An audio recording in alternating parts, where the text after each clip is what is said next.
Bismillahirrahmanirrahim. Hari ini Zu nak buat ni, apa ni, pulut kuning.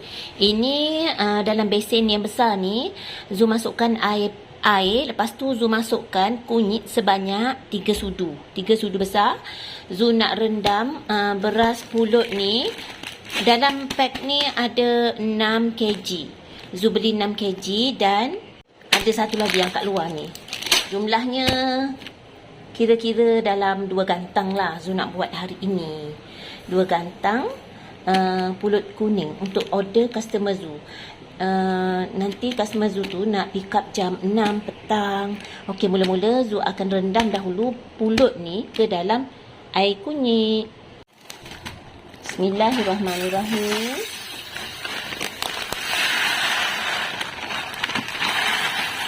Rendam kesemuanya 7 kg.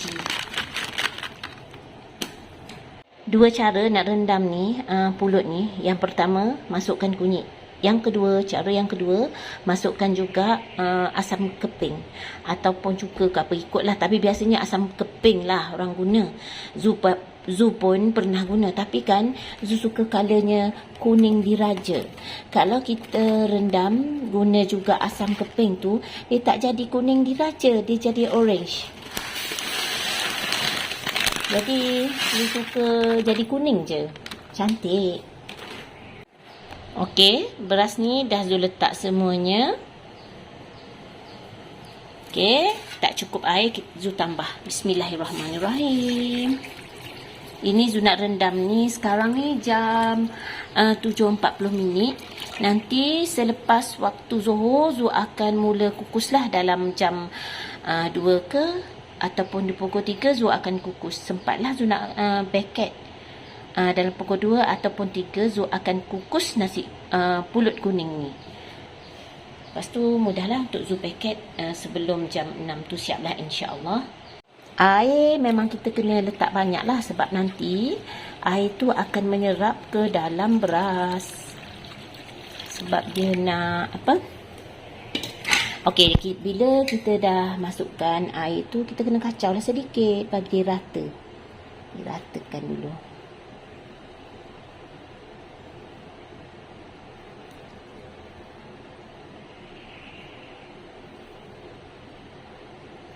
Ni nanti kan kita rendam kan, tak perlulah nak kacau-kacau macam masak nasi atas dapur tu. Kita biarkan aja dia.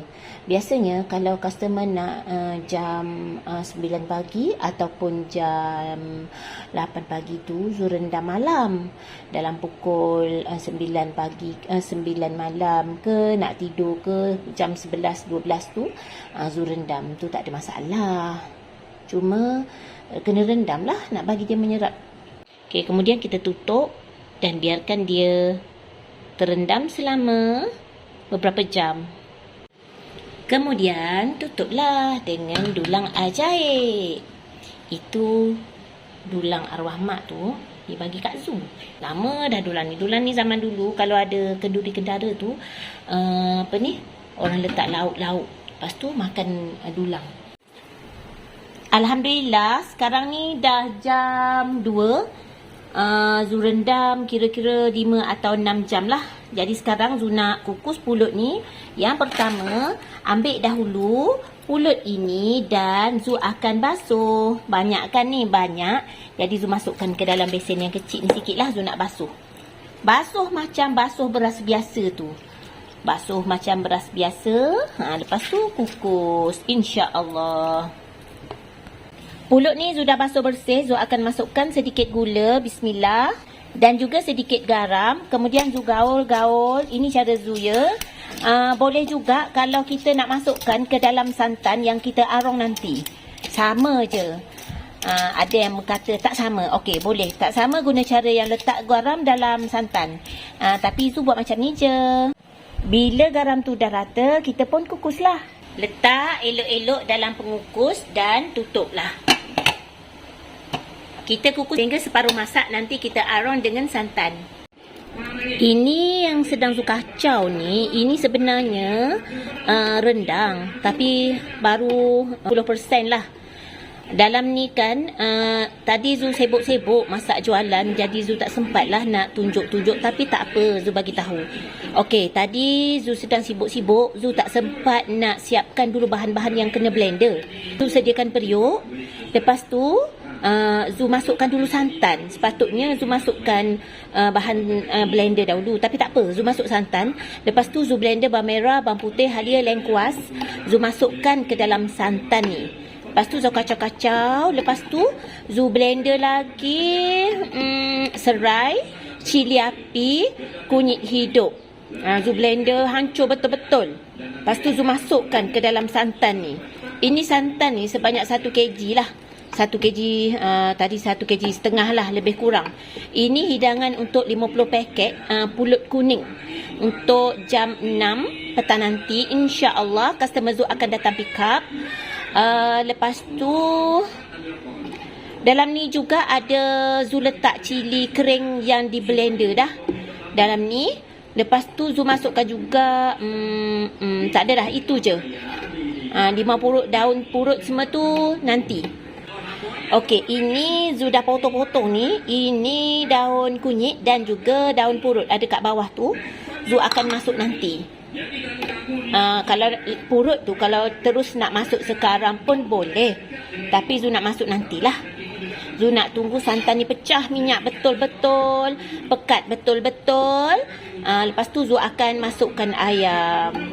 Bismillah, gula, garam, asam keping. Asam keping tu jangan tinggal.